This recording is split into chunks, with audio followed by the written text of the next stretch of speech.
dur à cuire. Tous les mâchefers sont des combattants aguerris.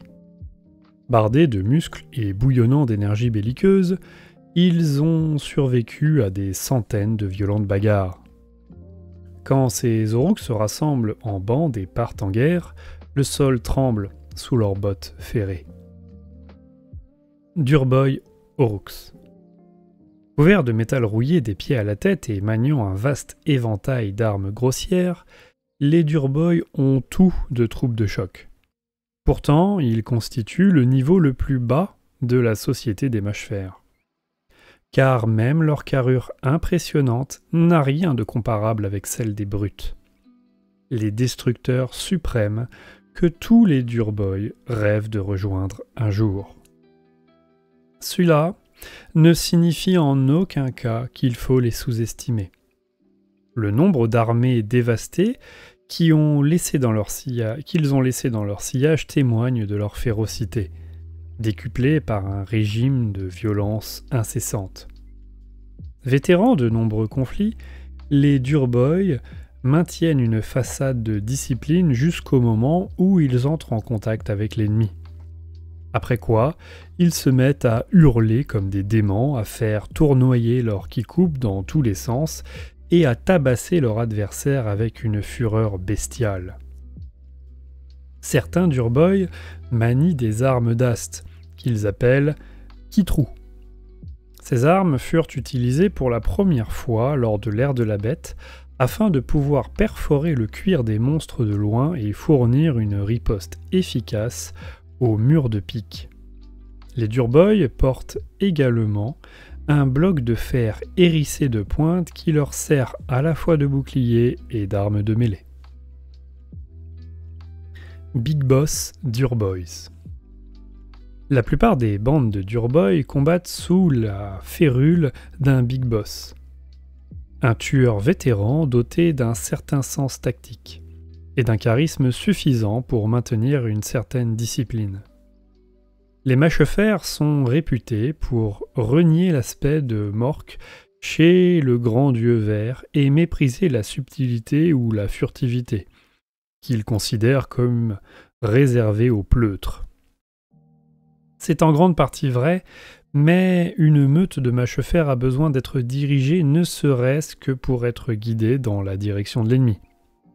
Les Big Boss Durboy y parviennent en instillant un semblant d'ordre aux bandes sous leur commandement, le temps qu'ils atteignent la ligne ennemie et que le massacre commence. Bien sûr, à ce moment-là, le Big Boss se joint à la fête, emporté par la vague de violence qui les submerge. Habituellement armé d'un charcuteur de boss pour transpercer et trancher ainsi que d'un kikoup dentelé dédié au corps à corps, les Big Boss imposent leur autorité en s'adonnant à des actes d'une brutalité stupéfiante. Bousilleurs bizarre brutes. Il arrive que les brutes Aurochs soient tellement happés par le tourbillon anarchique de la Warag qu'ils deviennent complètement zinzin. Le peau verte se met à hurler des choses incompréhensibles, à vomir de la bile verte et à tailler dans tout et n'importe quoi. Certains s'éloignent même dans des étendues sauvages et doivent être ramenés de force.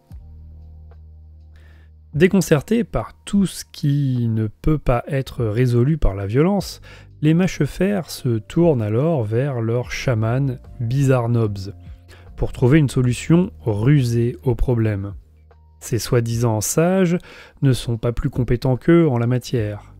Ils se contentent de clouer des masques d'os et de faire dans les crânes des brutes affligées en espérant chasser la folie. Ironiquement, la douleur et la fureur incandescente causées par cette méthode ont tendance à corriger le comportement erratique de ses victimes, mais en les transformant en des tueurs maniaques. Appelés bousilleurs bizarres brutes, ces aurochs voient le monde qui les entoure comme un brasier verdâtre, les masses de troupes ennemies flamboyant avec une intensité particulière.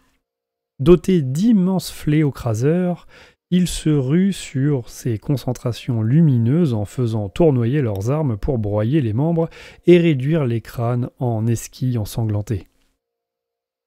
Rageux brutes.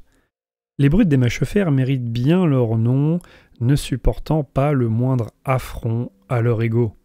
Par conséquent, ils ont la fâcheuse tendance à se lancer des défis impossibles, comme assommer un drasque astral d'un seul coup, battre un tyran ogre à un concours de nourriture, ou soumettre un méga gargan avec une clé de clou.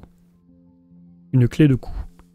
Or, si personne ne peut douter de leur appétit de violence, ils ont parfois les yeux plus gros que le ventre.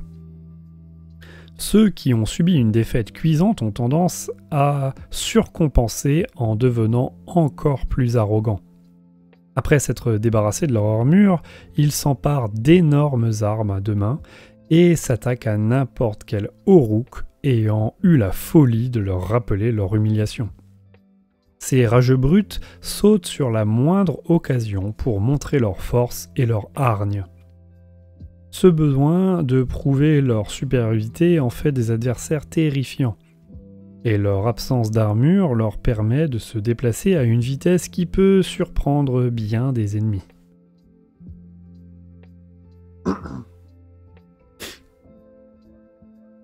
Les royaumes en guerre.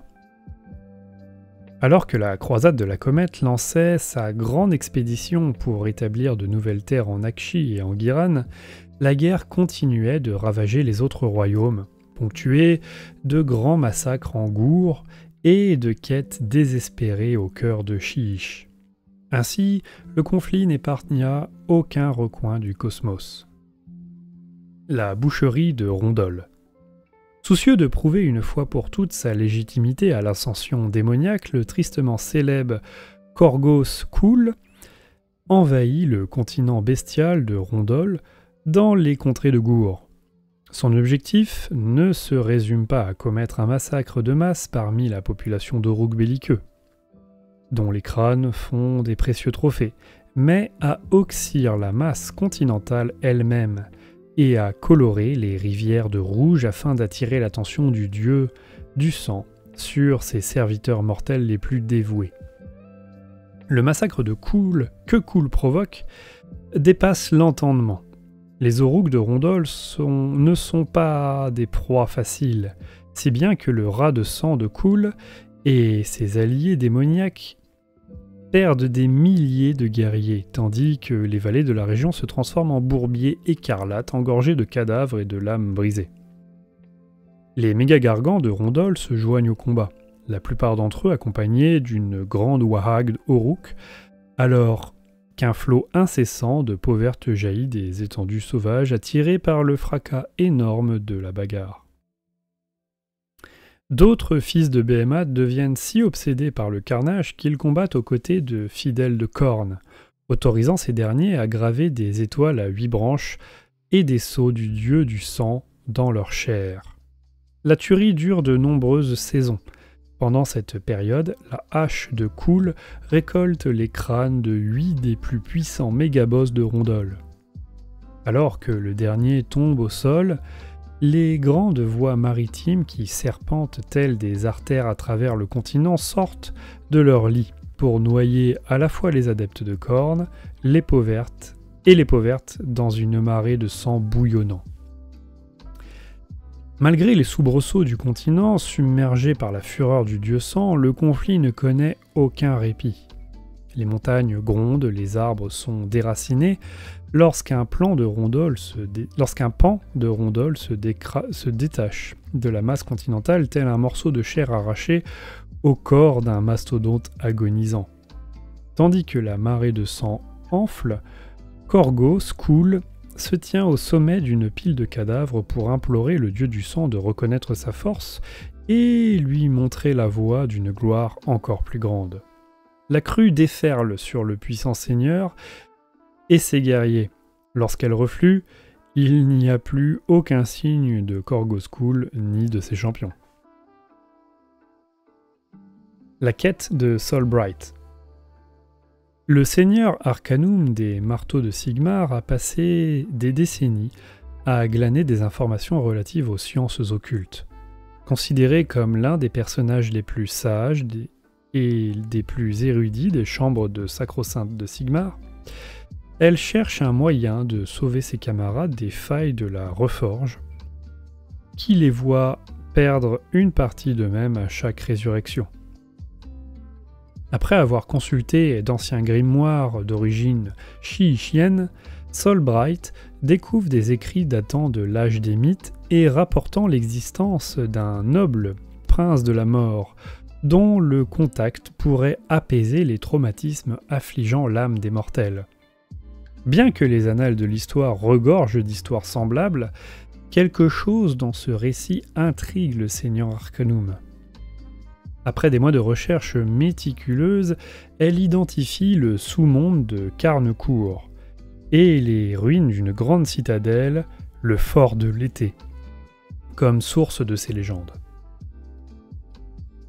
Astrea Solbright s'empresse alors d'utiliser son autorité pour organiser une fouille du fort de l'été, aux confins du territoire du grand nécromancien.